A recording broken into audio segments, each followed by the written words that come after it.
Today we are going to study second poem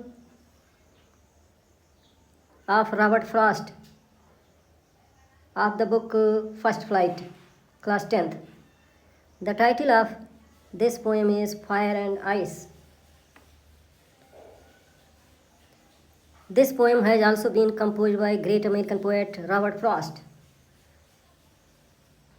In this poem, the poet has prophesied and he has described that there are two ways by which this world can be ended and destroyed. उनका मतलब है कि दुनिया का अंत दो तरह से हो सकता है. उनकी निगाहों में fire and ice both are very dangerous. Fire is the symbol of fiery desires. Symbolism has been used.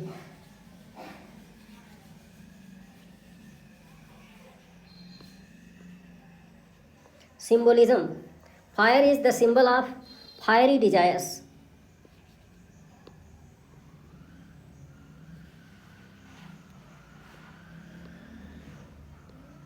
Fiery desires. And ice is also a symbol of hatred. घृणा. hatred means घृणा. तो कब के अनुसार कब की निगाहों में फायर जितना खतरनाक है उतना ही खतरनाक आइस भी है. आइस को कब ने हेट्रेड माना है, घृणा से माना है, और फायर को बहुत ऊंची महत्वाकांक्षा, फायरी डिजायर से, हाई एम्बिशन से. आज एक बंगला हो गया तो दो बंगले की इच्छा, दो बंगला हो गया तो तीन बंगले की इच्छा, दो कारें हो गई तो चार की इच्छा, चार हो गई तो आठ की इच्छा. इन this way those people who are not satisfied what has been provided by Almighty God, whatever the resources that have been provided, we must be satisfied with them. जो कुछ भगवान ने दिया है उसी में हमें संतुष्ट होना चाहिए. यही शिक्षा इस कविता के माध्यम से फ्रॉस्ट साहब ने दी है. Now this poem is also a very small poem but very meaningful and very important poem, in which the poet tells that some say the world will end in fire. Some say, some means some scientists or some talented people, some literary men tell that the world will, some say means some scientists, some scientists.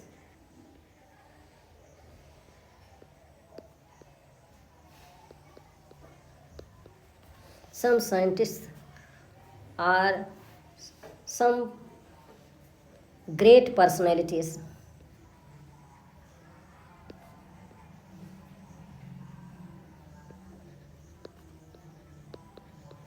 Some great personalities. Who are great personalities? Scholars, men of letters, विद्वान लोग. कुछ लोगों का कहना है, कुछ scientist का कहना है कि the world will end in fire. दुनिया का अंत होगा तो आग में होगा. कभी ये पृथ्वी इतनी ज़्यादा हीट हो जाएगी, इसकी उष्मा इतनी बढ़ जाएगी, ग्लोबल वार्मिंग इतनी बढ़ जाएगी कि उसी से इसका विनाश होगा.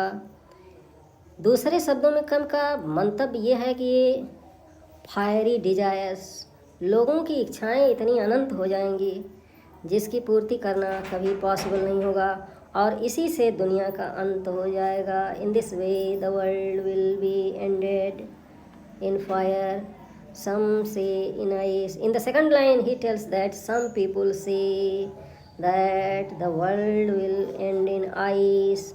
आइस मीन्स हेट्रेड, घृणा से. घृणा इतनी बढ़ती चली जाएगी कि दुनिया का अंत हो सकता है. यदि लोग ध्यान नहीं देंगे तो निश्चित रूप से घृणा बढ़ती जाएगी, एंगर बढ़ता जाएगा, क्रोध बढ़ता जाएगा, फायर का मतलब एंगर से भी है, फायर मीन्स एंगर। क्रोध इतना बढ़ता जाएगा, फ्यूरियसनेस इतनी बढ़ती जाएगी कि दुनिया का अंत इससे हो सकता है। एक राष्ट्र दूसरे राष्ट्र से क्रोधित होकर के, एक राज्य दूसरे राज्य से क्रोधित होकर के उस पर हमला कर सकता है, और इस तरह से घृणा की भावना बढ़ सकती है और दुनिया का अंत हो सकता है। From what I have tested of desire, Frost साहब कहते हैं what I have tested of desire, whatever the test has been done by me of desire, जो कुछ मैंने डिजायर के ऊपर टेस्ट किया है, परीक्षण किया है, उस पर शोध किया है, मेरे निगाहों में I hold with those who favour fire, तो मैं तो उन्हीं लोगों के पक्ष में, फेवर मीन्स पक्ष होता है, in favour of, to help the people in which you are agree, जिनमें आप सहमत हैं, जिनकी बातों से आप सहमत हैं, उनको जो है फ्रॉस्ट साहब कह रहे हैं मैं तो उन्हीं लोगों के साथ में हूँ, मैं उन्हीं लोगों का फेवर करता हूँ जो लोग ये कहते हैं कि दुनिया का अंत फायर में होगा, आग बढ़ती जाएगी। कैसी आग बढ़ती जाएगी? फायरी डिजायर्स की आग, इच्छाएं बढ़ती चली जाएंगी और निश्चित रूप से दुनिया का अंत हो सकता है, दुनिया समाप्त हो सकती है। तो इस तरह से फ्रॉस्ट साहब ये कहना चाहते हैं कि दुनिया का अंत इन दोनों चीज़ों से हो सकता है। In the second stanza he tells that but if it had to perish twice, I think I know enough of it। कह रहे हैं लेकिन यदि 2 बार पेरिस, पेरिस मीन्स होता है डिस्ट्रॉय, पेरिस मीन्स डिस्ट्रॉय और डाई, डाई और डिस्ट्रॉय, ट्वाइस मीन्स 2 times। यदि दुनिया का अंत कहा जाए कि 2 बार होना हो, फायर तो एक ही बार अंत कर सकती है, जो मृग तृष्णा है, जो आग है, क्रोध है, यह अनंत इच्छाएं जो हैं, यदि ये एक बार दुनिया का अंत कर सकती हैं, समापन कर सकती हैं, तो नेक्स्ट सिंबल जो बनाया है फ्रॉस्ट साहब ने, वो कह रहे हैं अगली लाइन में आई think I know enough of hate. तो हेट जो है, हेट मीन्स घृणा, हेट्रेड, वो कम नहीं है, hate means hatred, hatred is also not less. If we say that fire or fiery desires are very dangerous for this world, then ice has double power. If fire has single power to destroy the world, to perish the world, then ice has double power to say that for destruction. Ice is also great. The poet tells here that ice is also not less than fire. Ice is, very, very dangerous. If fire is dangerous, then ice is very, very, very, very dangerous.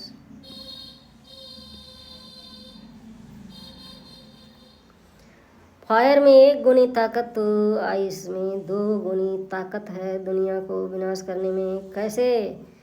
Frost साहब का मानना है कि ice बढ़ती चली जाएगी। Ice मतलब घृणा, घृणा धीरे धीरे लोगों में और बढ़ती चली जाएगी, और जैसे जैसे बढ़ती जाएगी दुनिया का विनाश उतना ही जल्द होगा। It means it has double destructive power, and that's why in the and he tells is also great, means ice is also very great in destructive power and would suffice And would suffice means it is very, very sufficient, ample to destroy our beautiful world that has been created by Almighty God, the omnipotent. जो भी हमारे ब्रह्मा जी के द्वारा, भगवान के द्वारा जो बनाया गया है, इतनी सुंदर दुनिया बनाई गई, इसको नष्ट करने का जो मेन संसाधन है, मेन रिसोर्स है, वो है ice. And it is suffice. Suffice means sufficient, ample. Sufficient है, बहुत अधिक है. इनफ है, सफिशिएंट. अनदर मीनिंग इनफ, काफ़ी है, पर्याप्त है. एम्पल है, बहुत ज़्यादा है. So in this way the poet wants to teach us a moral lesson that we must not have fiery desires, neither fiery desires nor hatred, nor we should follow hatred. We must not. people, Dinkar ji ने लिखा है कि ईर्ष्या तून गई मेरे मन से. लोगों के मन से ईर्ष्या बढ़ती चली जा रही है, वो जाने वाली नहीं है. घृणा बढ़ती जा रही है, ईर्ष्या बढ़ती जा रही है. That is very dangerous for all of us. In this way he wants to tell that human beings must not hate one another. एक दूसरे से घृणा नहीं होनी चाहिए. बहुत ज़्यादा आकांक्षा, महत्वाकांक्षा किसी चीज़ को प्राप्त करने की नहीं होनी चाहिए. Whatever has been provided by God and Goddess, we must be satisfied in those items and those things that have been provided by Him. In this way, we have come to the end of this poem, and before going to the end, I would like to tell you the literary devices and rhyming scheme of the poem. Rhyming scheme of the poem is first line A, fire, and second one is changed, so it became B. It became ice. Fire and ice.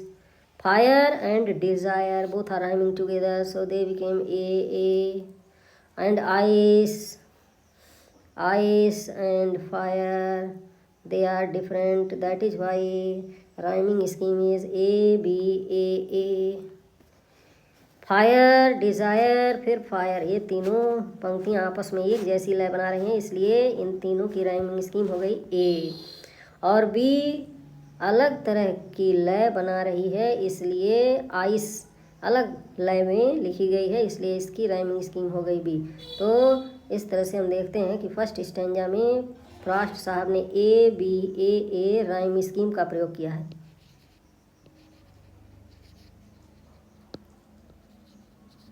Rhyme scheme A B A first stanza में.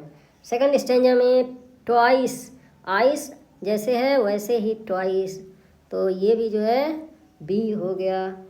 Next line hate, great. अब hate देखिए अलग तरह की rhyming ये जो है बना रही है, इसलिए इसकी राइमिंग स्कीम हो गई सी, बी सी. फिर जो है twice and ice both are rhyming, तो ये जो है बी बी हो गया, बी सी बी. फिर hate and great both are rhyming together, that is why it also became C. And at last, I suffice also became B. So in this way, second stanza has been rhymed by B, C, B, C, B. B, C, B, C, B. इस तरह से इसकी rhyming scheme हो गई B, C, B, C, B. One another thing we have to discuss. Figures of speeches are poetic devices that have been used by Robert Frost here in the second stanza. But if it had to perish twice, in the first line there is very good use of assonance here. I letter has been repeated many times, 1, 2, 3, 4 times he has used. It means there is, when there is vowel letter is repeated again and again, there is very good use of assonance. Assonance has been used here. Assonance का प्रयोग बहुत अच्छा फराज साहब ने किया है, क्योंकि आई letter को कई बार यूज़ किया है पहली लाइन में, सेकंड स्टैंजा के पहली लाइन में। But if it had to perish twice में देखिए आई लेटर कई बार यूज़ किया है। I think I know enough of hate, I think I know enough of hate to say that for destruction ice. यहाँ पर बहुत अच्छा यूज़ किया है इन्होंने, किसका? इंजैबमेंट का यूज़ किया है। फराज साहब ने इंजैबमेंट का यूज़ किए हैं, बहुत अच्छा यूज़ इंजैबमेंट का है।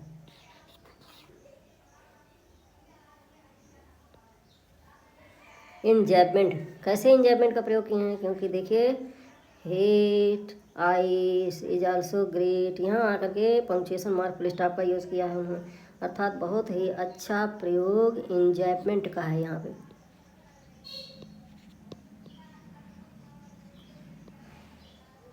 इंजैबमेंट का प्रयोग बहुत ही अच्छा उन्होंने किया है। और एक चीज़ देखिए, to say that, T letter को प्रोमिनेंट किया है, स्टार्टिंग में टी यहाँ पे यूज़ किए हैं, फिर यहाँ भी टी है, फिर यहाँ भी टी है। तो इस तरह से हम कर सकते हैं। यहाँ पे बहुत ही अच्छा यूज़ कॉन्सोनेंस का भी है, कॉन्सोनेंस भी है। क्या है? कॉन्सोनेंस। कॉन्सोनेंस कैसे? जब कोई कॉन्सोनेंट लेटर बार बार यूज़ किया जाता है तो वहाँ पे कॉन्सोनेंस पोएटिक डिवाइस का यूज़ होता है। और एक चीज़, टू टी को पास यहाँ पे टू और दैट, यहाँ पे दोनों टी को बार बार यूज़ किए हैं, इसलिए यहाँ पे पास यूज़ किए हैं। That's why alliteration is also, alliteration का बहुत अच्छा प्रयोग फराज साहब ने किया है।